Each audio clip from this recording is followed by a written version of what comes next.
بسم اللہ الرحمن الرحیم۔ السلام علیکم ورحمۃ اللہ وبرکاتہ۔ ویلکم مائی یوٹیوب چینل حافظ شفیق۔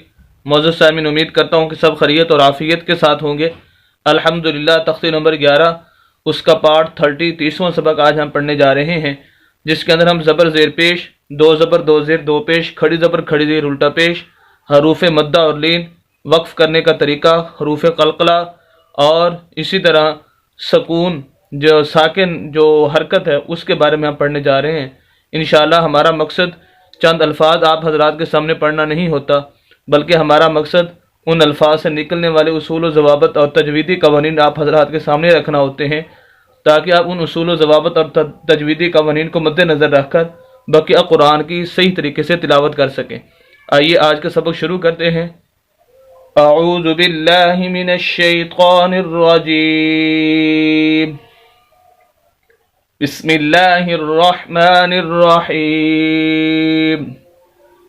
میم زبر شین مش، ہا پیش واو ہو، مشہو، دال دو زیر دن، مشہودن۔ ایک تو دیکھیں میم کو ہم شین کے ساتھ ملائیں گے، وجہ یہ ہے کہ یہ شین ساکن ہے۔ ساکن ہونے کی علامت یہ والی، اسے جزم بھی بولتے ہیں اور اسے سکون بھی بولتے ہیں۔ جس لفظ کے اوپر یہ علامت آ جائے جزم یا سکون، وہ حرف ساکن کہلاتا ہے، سکون والا کہلاتا ہے، اور اس کے اندر حرکت نہیں ہوتی، وہ لفظ خود بخود نہیں پڑھا جاتا، اس کو ہیلپ کی ضرورت ہوتی ہے، اور اس لفظ کا جو ہیلپ کرتا ہے اس کے سے پچھلا لفظ وہی اس کی ہیلپ کرتا ہے۔ اس وجہ سے میم کو ہم شین کے ساتھ ملائیں گے، میم زبر شین مش۔ اب آگے ہا کو بھی اسی طرح واو کے ساتھ ملائیں گے، کیونکہ واو بھی ساکن ہے، اور دوسرے اس کے اندر ہم اس کو لمبا کریں گے، ہا پیش واو ہو، مشہو۔ وجہ اس کی یہ ہے کہ یہ واو مدہ ہے۔ حروف مدہ ویسے تین ہیں، الف مدہ، واو مدہ اور یا مدہ، یہ تین حروف حروف مدہ کہلاتے ہیں۔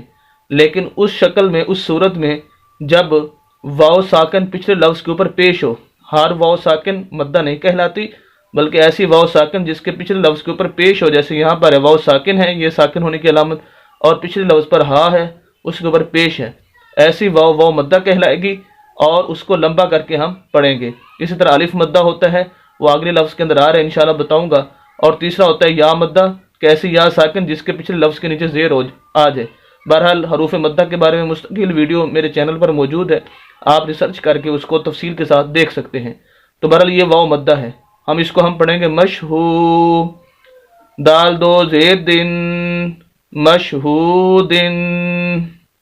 یہاں ہم غنہ کریں گے، ناک میں آواز لے جائیں گے، وجہ اس کی یہ ہے کہ دو زبر دو زیر دو پیش، اسے ہم تنوین بولتے ہیں۔ جس لفظ کے اوپر تنوین ہو تو اس پر غنہ ہوتا ہے، شرط یہ ہے کہ آگے حروف حلقی میں سے کوئی حرف نہ ہو۔ حروف حلقی حمزہ، ہا، عین، ہا، غین، خا، اگر یہ آ جائے تو پھر غنہ نہیں ہوتا، وگرنہ غنہ ہوگا۔ اب ہمارا پورا لفظ ہوگا مشہودن۔ اب ہم نے وقف کرنا ہے، وقف کا جو اصول ہے اور قانون ہے وہ یہ ہے کہ آخری حرف جو ہے لفظ کا، اس کو آپ ساکن کر دیں۔ ساکن سے مراد یہ دال ہے، جیسے یہ واو ساکن ہے، اس طرح دال کو بھی ساکن کر دیں۔ جیسے ہی ہم دال کو ساکن کریں گے تو اس کی دو زیر ختم ہو جائے گی، کیونکہ جو حرف ساکن ہوتا ہے اس پر پھر زبر زیر پیش وغیرہ کچھ نہیں آ سکتا، جیسے یہ شین ہے، یہ واو ہے، یا قرآن کے اندر جتنے بھی الف ساکن حروف دیکھیں گے ان پر کوئی زبر زیر پیش یا دو زبر دو زیر دو پیش یا کھڑی زبر کھڑی زیر الٹا پیش کچھ بھی نہیں ہوگا۔ اب ہمارا یہ لفظ ہوگا، جیسے ہم اس دال کو ساکن کریں گے دو زیر ختم ہو جائیں گی، ہمارا لفظ وقف کی حالت میں بنے گا مشہود، مشہود۔ اگلا دوسرا لفظ ہے حمزہ زبر با اب، واو زبر الف وا، اب وا، با دو زبر بن، ابوابن۔ یہاں پر دیکھیں حمزہ کو، اس کو حمزہ پڑھیں گے، الف نہیں پڑھیں گے، کیونکہ الف وہ ہوتا ہے جو بالکل خالی ہو، جیسے کہ واو کے آگے الف ہے، اس کو الف کہیں گے، جبکہ اس کو اوپر جب زبر زیر پیش یا کوئی حرکت آ جائے اوپر نیچے، پھر وہ حمزہ کہلاتا ہے، الف نہیں کہلاتا۔ اب اس کو ہم الف نہیں کہیں گے بلکہ حمزہ کہیں گے، اور ہم اس کو ملائیں گے با کے ساتھ، کیونکہ با ساکن ہے۔ دوسرا آپ دیکھ رہے ہوں گے با کا کلر چینج ہے یہاں پر، اس کی وجہ یہ ہے کہ یہ با حروف قلقلہ میں سے ہے۔ حروف قلقلہ 5 ہے، قاف، قا، جیم، دال اور با، جن کا مجموعہ قطب جدن بنتا ہے۔ قطب جدن یاد کرنے کا آسان طریقہ، جب یہ 5 حروف ساکن ہوں تو اس پر قلقلہ کیا جاتا ہے۔ قلقلہ کہتے ہیں کہ آواز تھوڑی سی گونجے، آواز کو روکنا نہیں، اس کے اندر تھوڑی سی حرکت پیدا کرنی ہے، وائبریشن پیدا کرنی ہے اس کے اندر۔ جیسے اب اگر ہم بغیر قلقلے کے پڑھیں تو ہم اس کو پڑھیں گے حمزہ زبر با اب، آواز کو روک دیں گے اور کلکلا کریں گے. حمزہ زبر با اب، اب یہ جو آواز آ رہی ہے کلکلے کی ہے.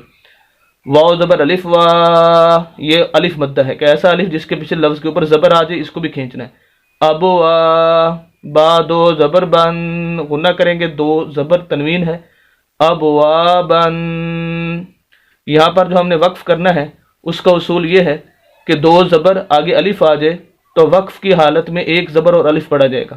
اور اس طرح کے قرآن کے اندر بہت سارے الفاظ استعمال ہوتے ہیں کہ دو زبر اور آگے الف ہوتا ہے، تو اس کو پڑھنے کا اصول یہی ہے کہ ایک زبر اور الف. ابوابا، ابوابا.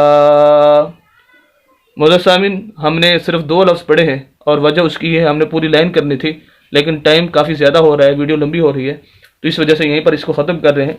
امید کرتا ہوں کہ آپ بخوبی ان الفاظ 2 الفاظ کو اور اس سے نکلنے والے اصول و ضوابط بخوبی سمجھ چکے ہوں گے. مزید اسلامی ویڈیوز کے لیے اور قرآن کو صحیح تجوید کے ساتھ پڑھنے کے لیے ہمارے یوٹیوب چینل حافظ شفیق کو ضرور سبسکرائب کیجئے. صدقہ جاریہ سمجھ کر ہماری ویڈیوز کو شیئر بھی کیجئے. ملتے ہیں نیکسٹ ویڈیو کے اندر کل انشاءاللہ. اجازت دیں. اللہ حافظ.